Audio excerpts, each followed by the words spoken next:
जोडीदाराशी संवादात कटुता येऊ शकते, विशेषतः जर पूर्वीचे मुद्दे अजूनही मनात दडलेले असतील तर.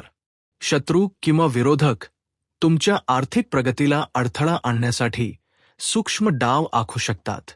काही लोक तुमच्या खर्चाच्या सवयींचा गैरफायदा घेऊन चुकीचे सल्ले देतील किंवा गुंतवणुकीच्या नावाखाली तुम्हाला तोट्यात ढकलण्याचा प्रयत्न करतील. काही वेळा नकारात्मक विचार पेरून तुमचा आत्मविश्वास कमी करण्याचाही प्रयत्न होईल. त्यामुळे आज कोणत्याही व्यक्तीवर आंधळा विश्वास ठेवू नका. प्रत्येक व्यवहारात पारदर्शकता आणि शहाणपण आवश्यक आहे. तरीही आज काही शुभ संकेतही मिळतील. घरात एखादी आनंदाची बातमी येऊ शकते. अचानक एखाद्या जुन्या गुंतवणुकीतून लाभ होण्याची शक्यता आहे. महिलांसाठी हा दिवस विशेष शुभ आहे.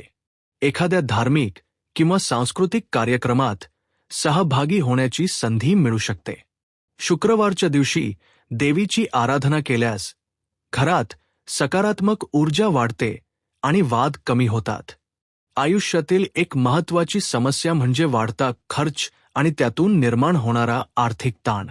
अनेक सिंह राशीच्या व्यक्तींना प्रतिष्ठा टिकवण्यासाठी किंवा इतरांना प्रभावित करण्यासाठी खर्च करण्याची सवय असते. यामुळे बचत कमी होते आणि भविष्यात ताण निर्माण होतो.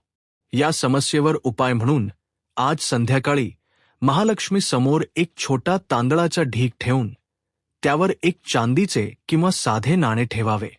देवीला प्रार्थना करावी की माझ्या घरात धन स्थिर राहू दे आणि अनावश्यक खर्चावर नियंत्रण मिळू दे.